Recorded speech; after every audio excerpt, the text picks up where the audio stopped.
Hello friends, super magic રસોઈમાં મિત્રો હું આપનું સ્વાગત કરું છું। આજે હું ગોગડી ભજીયાની રેસીપી લઈને આવી છું મિત્રો। તો તમને ચોક્કસ મારો વિડીયો ગમશે તો વિડીયો ગમે તો લાઈક કરજો, શેર કરજો અને સબસ્ક્રાઇબ કરવાનું તો ભૂલતા જ નહીં। તો મિત્રો આ ગોગડી ભજીયામાં શું ઇન્ગ્રેડિયન્ટ લીધા ને એ બતાવું છું। એમાં મેં 2.5 કપ ધાણા ભાજી લીધી છે, જે સમારીને 2 થી 3 પાણીએ ધોઈ લીધી છે। 1.5 કપ લીલું લસણ લીધું છે અને 4 મરચા તીખા લીધા છે, એને પણ મેં ઝીણા કટિંગ કરી લીધા છે। અને 1.5 ટીસ્પૂન જેવું આદુ લીધું છે, એને પણ મેં ખમણીથી ગ્રેટ કરી લીધું છે। અને 1.5 કપ જેવું લીંબુ જોશે, હિંગ છે અને અત્યારે મેં 1.25 કપ જેવો લોટ લીધો છે અને મીઠું છે અને તળવા માટે તેલ જોશે। તો આટલા ઇન્ગ્રેડિયન્ટ આપણે જોશે। આ ગોગડી ભજીયા એ આપણે સૌરાષ્ટ્રના ફેમસ ભજીયા છે અને આ તમને બહુ ઓછા જોવા મળશે। એકદમ ચટાકેદાર અને ટેસ્ટી એવા ભજીયા થાય છે, કેમ કે આમાં બધા ઇન્ગ્રેડિયન્ટમાં લીલી ધાણા ભાજી આ બધું ઇન્ગ્રેડિયન્ટ વધારે છે। મિત્રો આપણે ભજીયા તો એવું છે કે ગમે ત્યારે આપણે વરસાદની સિઝન હોય, મહેમાન આવ્યા હોય, રજાના દિવસો હોય કે ગમે ત્યારે આપણને એન્જોય કરી શકીએ છીએ। તો તમે ચોક્કસ આ રીતે ટ્રાય કરજો।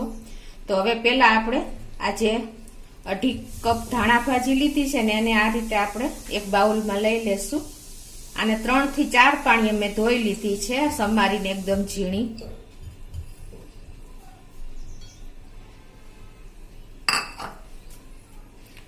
અને એમાં મેં 1.5 કપ લીલું લસણ ઝીણું સમાર્યું છે, એ પણ નાખી દઈએ આપણે।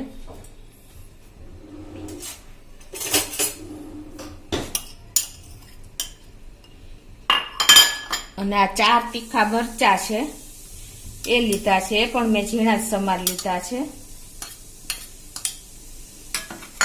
અને 1.5 ટીસ્પૂન જેવું આદુ ગ્રેટ છે, એ પણ ગ્રેટ કરીને સરસ સમાર લીધું છે। અને આમાં હવે આપણે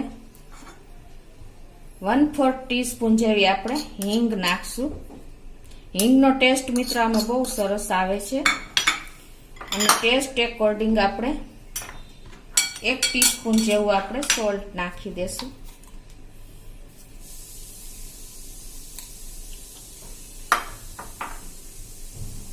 હવે આ બધું આપણે મિક્સ કરી લેશું। મિત્રો આમાં મસાલા બહુ ઓછા છે તો પણ આ ભજીયા એકદમ ટેસ્ટી, એકદમ સ્પાઇસી, તીખા, ચટાકેદાર થાય છે। અને આપણે હેલ્થ માટે પણ સારા છે, કેમ કે આપણામાં ભાજી લીલોતરીનું પ્રમાણ વધારે છે અને લોટનું પ્રમાણ આમાં ઓછું જોશે। હવે એમાં આપણે 1 લીંબુનો રસ નીચોવી દેશું।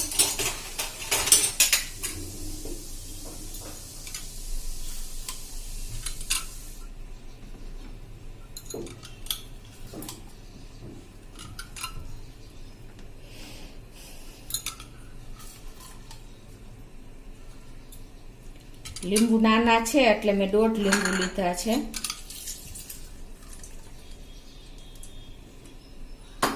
હવે આમાં આપણે પાણી તો બહુ ઓછું જોઈશે, એટલે આપણે લોટ પણ ઓછો જોઈશે। આ ચણાનો લોટ છે એને હું અત્યારે 1 કપ જેવો નાખું છું અને આપણે આને બધું હાથેથી જ મિક્સ કરશું। આ અત્યારે 1.25 કપ લોટ લીધો છે, અત્યારે હું 1 કપ જેવો એડ કરું છું, પછી જોશે તો આપણે એડ કરશું।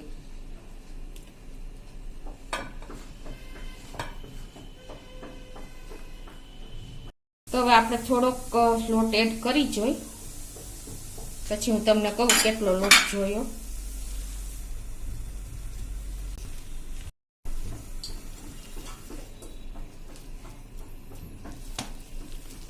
તો તમે જોઈ શકો છો મિત્રો કે જો આમાં બધું આપણે આ ભાજીમાં જ આપણો લોટ સમાઈ ગયો છે, બહુ પાણી આમાં જોશે જ નહીં। હવે આમાં આપણે થોડું કેવું પાણી જોઈએ એમ 1 થી 2 ટીસ્પૂન કે એટલું આપણે એડ કરશું। હું તમને કહું કેટલું પાણી જોયું। જો આનું બેટર એકદમ ઢીલું નથી હોતું, આ રીતે જ હોય છે, એટલે આપણે જોઈએ એટલું જ પાણી એડ કરશું।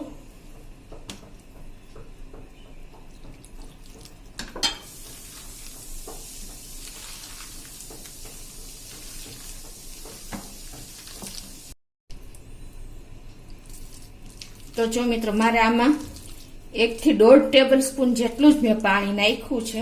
આવું બેટર તૈયાર કરવાનું છે.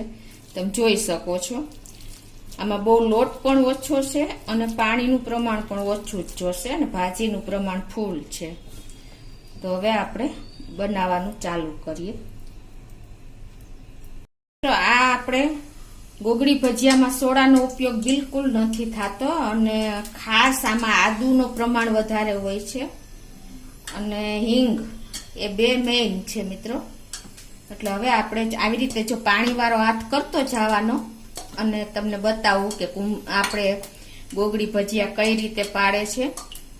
આવી રીતે હાથમાં લઈ અને પછી આપણે આવી રીતે અંગૂઠેથી જ આવી રીતે આંગળીને અંગૂઠેથી આપણે નાના નાના આ ભજીયા પાડે છે મિત્રો. એકદમ આ ભજીયા ક્રન્ચી થાય છે અને શેપ વગરના થાય છે પણ ખાવામાં બહુ ટેસ્ટી લાગે છે. આ રીતે પાણીવાળો હાથ કરતો જવાનો અને તમારા આંગળી અને અંગૂઠાથી આપણે ભજીયા આ રીતે નાના નાના પાડતા જવાના છે. તમે જોઈ શકો છો જો હું કેવી રીતે પાડું છું. આંગળી ને અંગૂઠાનો જ ઉપયોગ કરવાનો છે. આવી રીતે આમ આપણે જેમ રેતી વેરી કે આપણે એ રીતે આવી રીતે વેરતા જવાના છે તેલમાં. અને ગેસની ફ્લેમ મિત્રો અત્યારે આપણે મીડિયમ રાખી છે.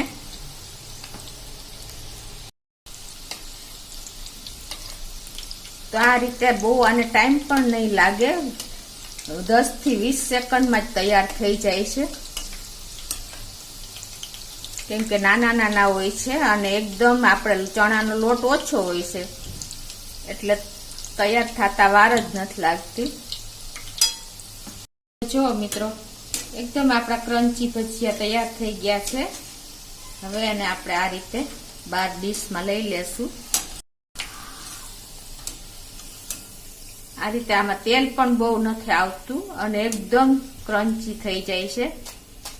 તમને અવાજ આવતો હશે. જો બીજી વાર પાડીને તો પણ આપણે પાણીવાળો હાથ કરવાનો અને આ રીતે આપણે હાથમાં લઈ લેવાનું અને આ રીતે આંગળી ને અંગૂઠાની મદદથી જ જો ભજીયા પાડું છું. તમને ખ્યાલ આવી જતો હશે.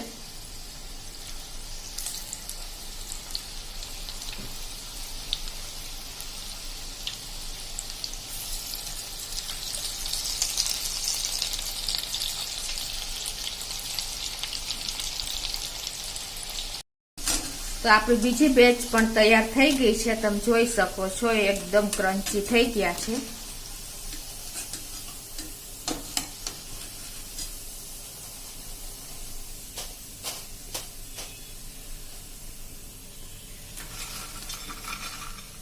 તો હવે આ જ રીતે હું બધા ભજીયા તૈયાર કરી લઉં છું.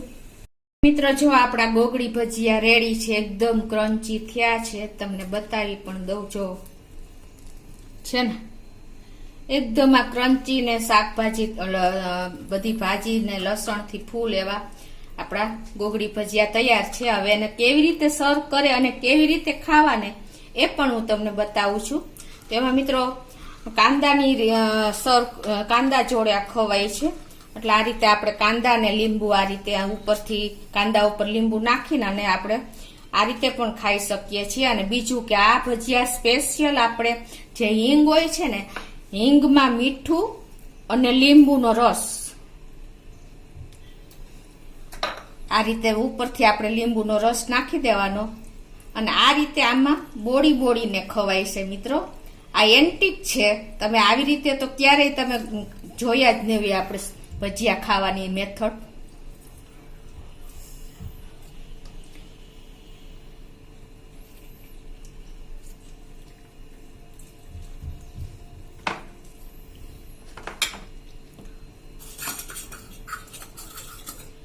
તો આ રીતે હિંગ અને મીઠું અને લીંબુ આ રીતે આની જોડે આ ગોગડી ભજીયા આપણે આમ બોળીને જો આ રીતે ખવાય છે મિત્રો. એટલે આ તમે ચોક્કસ એક વખત તો ટ્રાય કરજો. બહુ સરસ ટેસ્ટમાં લાગે છે. આપણે ચટણી જોડે આ ભજીયા ખવાતા જ નથી. આ રીતે તમારે અલગ જ ચટણી થઈ કહેવાય. તો તમે ટ્રાય કરજો અને તમને મારો વિડીયો ગમે તો લાઈક કરજો, શેર કરજો અને સબસ્ક્રાઇબ કરવાનું તો ભૂલતા જ નહીં.